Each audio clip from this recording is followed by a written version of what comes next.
Hello, how's it going? My name is Imedad Uramu. I'm a sophomore computer science major at the University of Houston. So, what brought me here today was basically my interview questions. So, for the first question I have today is, what skills and experiences am I hoping to take away from this program, and how would this align to my personal and professional interests and goals? So, for skills, whenever I'm talking about web development, I follow these three principles: HTML, CSS, and JavaScript. So HTML is basically the structure of whatever you're trying to build, and then CSS is the style of it, and then JavaScript is the function. So you can have like a house. The house is the structure.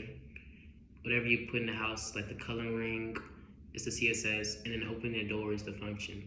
So for HTML and CSS, I have a great background, I have a great understanding of it.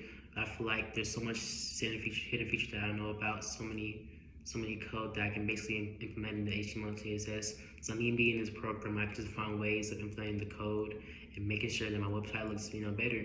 And if JavaScript is still a language I'm still trying to learn to this day, so me just being in this program, I'm just building my skills, implementing it every day to the point where it's just second nature to me.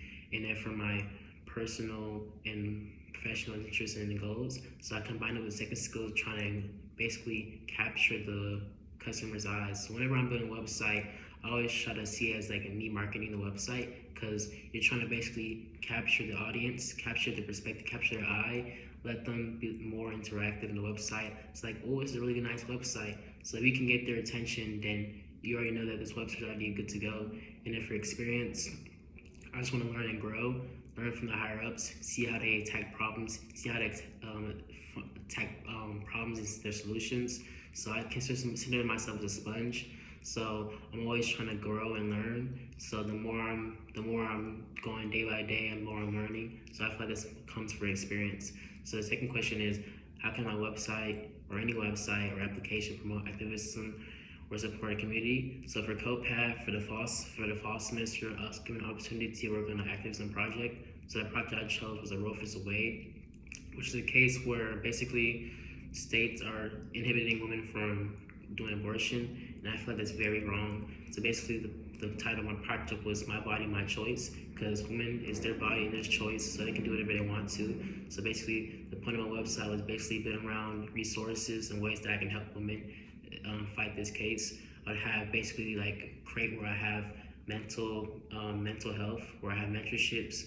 I'll have resources like fundraisers, where I have steps of like forming groups, how to basically make sure that you're set up for the situation.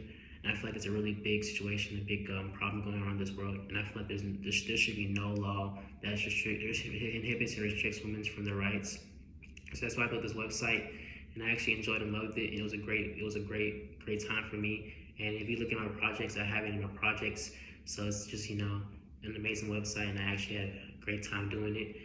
The next question is, during the program, I'll be learning many concepts in a fast-paced environment. So the question is, if I'm ever going through a problem, how might I ask for help? And also saying who would I ask and why, and how would I phrase the question.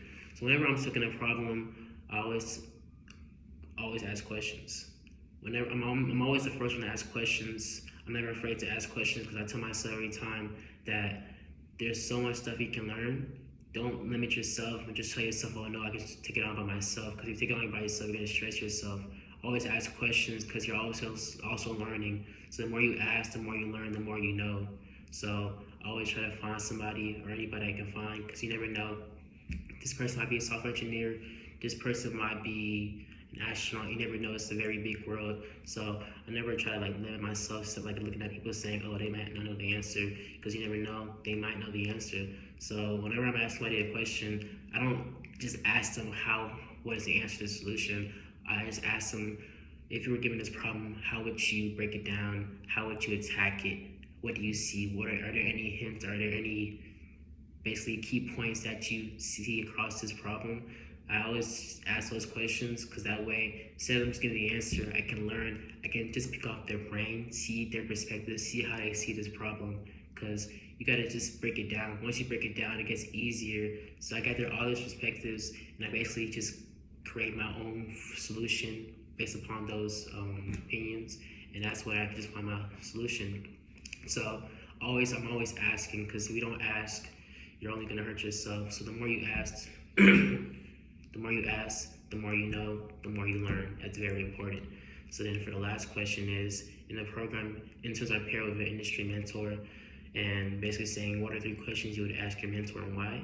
So for me, when I'm given basically for mentorship, I see it like this. People tend to think that mentors are just supposed to help the mentees, but I see it the other way around.